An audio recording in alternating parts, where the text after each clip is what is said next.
हे बघा, वडी किती छान खुसखुशीत पांढरी शुभ्र झालेली आहे.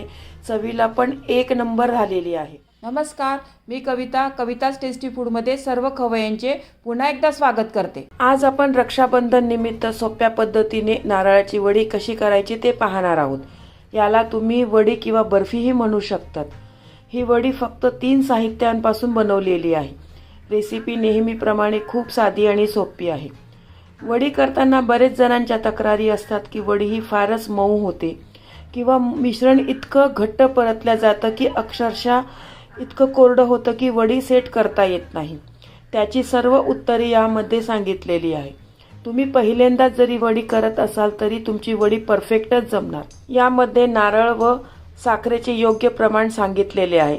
सारण किती वेळा शिजवायचे, सारण झालं आहे की नाही हे कसं ओळखायचं हे संपूर्ण यामध्ये मी सांगितलेले आहे. ही नारळाची वडी बाहेर 7 ते 8 दिवस टिकते व फ्रीजमध्ये 15 ते 3 आठवडे चांगली राहते. रेसिपी नेहमीप्रमाणे भरपूर टिप्ससह तुमच्याबरोबर शेअर केलेली आहे. तरी व्हिडिओ कुठेही स्किप न करता पूर्ण पहा. चला तर ही खुसखुशीत नारळाची वडी कशी करायची ते पाहूया. चॅनलला अजून सबस्क्राईब केले नसेल तर जरूर सबस्क्राईब करा, ते निशुल्क आहे. यासाठी लागणारं साहित्य इथे मी नारळाचा चव घेतलेला आहे 2 वाटी. बघा, या वाटीने ना 2 वाटी नारळाचा चव घेतलेला आहे. खाऊन घेतलेला आहे इथे मी. तुम्ही किसून किंवा मिक्सर मध्ये बारीक असा चुरा करून घेतला तरी चालेल. त्यासाठी मी ही 1.5 वाटी ना खडी साखर असते ना आपली, त्याची पावडर घेतलेली आहे मिक्सर मध्ये बारीक करून. तुम्ही साधी साखर घेतली तरी चालेल. 100 ग्राम खवा आहे, पिस्ता आणि वेलची जायफळ पावडर. हे पहा, मी या वेळीच्या या भागाने ना चांगला नारळ आपला खाऊन घेतलेला आहे. याच्याने ना छान नारळ खावला जातो मस्त. इथे गॅसवर ना मी कढई गरम करायला ठेवलेली आहे. त्यातमध्ये ना मी 1 चमचा तूप घालते. यामध्ये ना मी नारळाचा चव आहे ना तो घालते आपला. अगदी 1 मिनिट ना आपण हा तुपामध्ये थोडासा परतून घेऊया. अगदी सोपी आहे ही नारळाची वडी करायला. तुम्ही याला नारळाची बर्फी पण बनवू शकता. कमी साहित्यात आणि झटपट बनणारी आहे. या रक्षाबंधनाला ना तुम्ही अशीच मिठाई आपली घरची बनवा राखी पौर्णिमेला, आणि बाहेरची आणण्यापेक्षा तीच आपल्या भावाला खाऊ घाला. मग ही मिठाई आपली चवीला खूप छान लागते. पण ही बर्फी 1 मिनिट झालाय बघा माझा हा नारळाचा चव परतून तुपामध्ये. याच्यामध्ये ना मी आता ती पिठी साखर घालते आपली. ही नारळाची वडी करताना ना तुम्ही फुल गॅसवर नका करू, मीडियम ते लो गॅसवरच करा तुम्ही. कारण फुल गॅसवर आपण केली ना तर मग करपल्यासारखी होते जरासं नारळाचा चव, आणि त्याचा कलर पण बदलतो. थोडासा वेळ लागतो, थोडा जास्त आपल्याला करायला, पण वडी मस्त बनते. मग आपली मीडियम गॅसवरच करायची. तुम्ही अजून या चॅनलला सबस्क्राईब केले नसेल तर सबस्क्राईब बटनला क्लिक करा आणि बेल आयकॉनला प्रेस करायला विसरू नका, जेणेकरून नवीन रेसिपीचे नोटिफिकेशन तुम्हाला येतील. साखर बघा आपली आता ना पूर्ण वितळून गेलेली आहे. त्यातच आता मी आता लगेच खवा घालते. आपण यात दूध वगैरे नाही घालणार आहे ना, त्याच्यामुळे ही पटकन बनणारी आहे आपली. हा आपला खवा पण आहे ना चांगला आपण मिक्स करून घ्या खोबऱ्यामध्ये.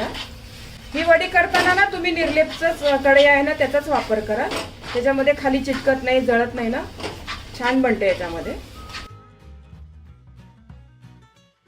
आता आपण ना मीडियम गॅसवर ना चांगला असा घट्ट गोळा होईपर्यंत ना चांगलं शिजवून घेऊया.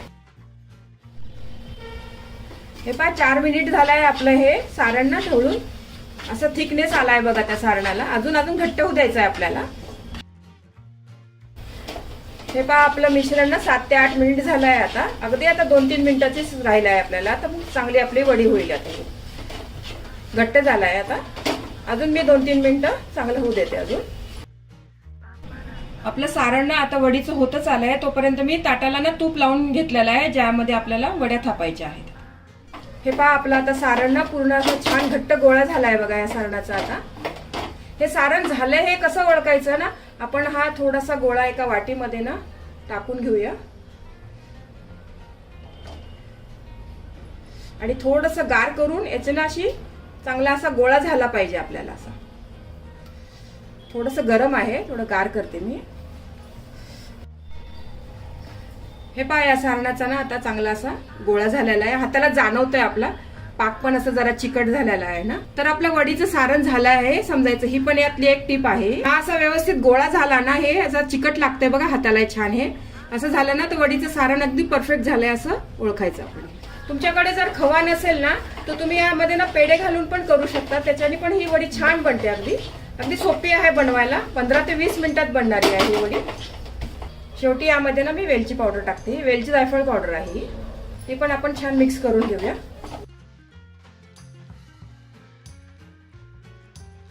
गॅस बंद करते मी आता.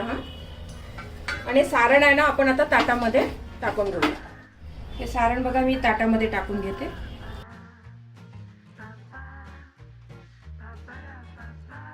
हे गरम गरमच ताटामध्ये ना पटकन आपण थापून घेऊया. एका वाटीला ना असं तूप लावून घेतलेलं आहे. त्याच्याने ना आपण हे म्हणजे प्लेन करून घेऊया मस्त. आणि गरम गरम पटापट करावं लागतं. हे थंड झालं ना तर मग हे अगदी वडी पडत नाही व्यवस्थित याची.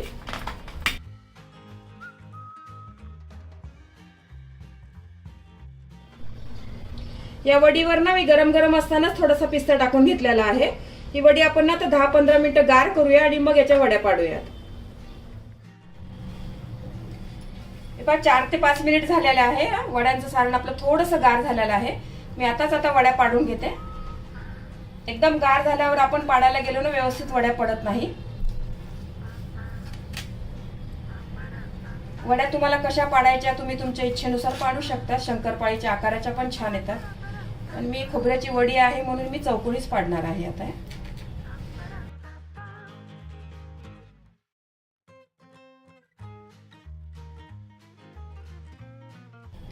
आता हे मिश्रण आहे ना आपण पूर्ण गार होऊ देऊया. आता जरा गरम आहे मग एकदम छान वडी निघेल आपली.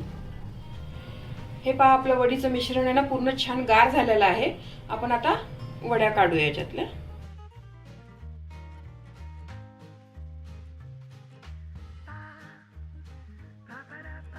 आधी आपण काटाच्या काढून घेतल्या ना तर मधल्या एकदम छान निघतात. मग आता आपण या उलटण्याने ना व्यवस्थित काढून घेऊया.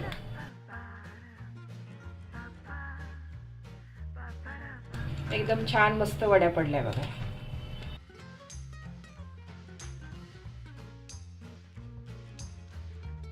हे बघा किती छान मस्त वड्या झालेल्या आहे बघा. मी एक वडी पण तोडून दाखवते बघा तुम्हाला. मस्त झाली आहे बघा वडी.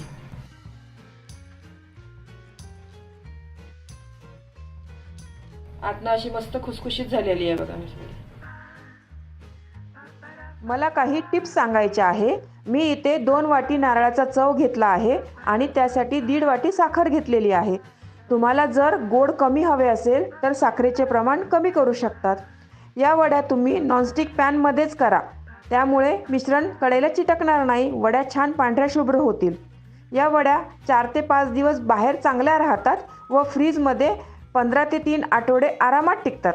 तुम्हाला ही रेसिपी आवडली असेल तर तुमच्या मित्रमैत्रिणी आणि नातेवाईकांबरोबर शेअर करा. व्हिडिओला लाईक करा व चॅनलला सबस्क्राईब करा. रेसिपीला कमेंट्स करा. तुमच्या कमेंट्स वाचायला मला फार आवडतात. तुमच्या लाईक्स आणि कमेंट्समुळे माझा उत्साह वाढतो आणि नवनवीन व्हिडिओ बनवण्यासाठी प्रोत्साहन मिळते. त्याचबरोबर तुम्ही मला फेसबुक, इंस्टाग्राम आणि पिनइंटरेस्टवर देखील फॉलो करू शकतात. त्यांची लिंक डिस्क्रिप्शन बॉक्समध्ये दिलेली आहे. तुम्ही ही रेसिपी कोणत्या गावातून पाहताय तेही सांगा. तर पुन्हा भेटूया एका नवीन रेसिपीसह. तोपर्यंत मस्त खा, काळजी घ्या. धन्यवाद.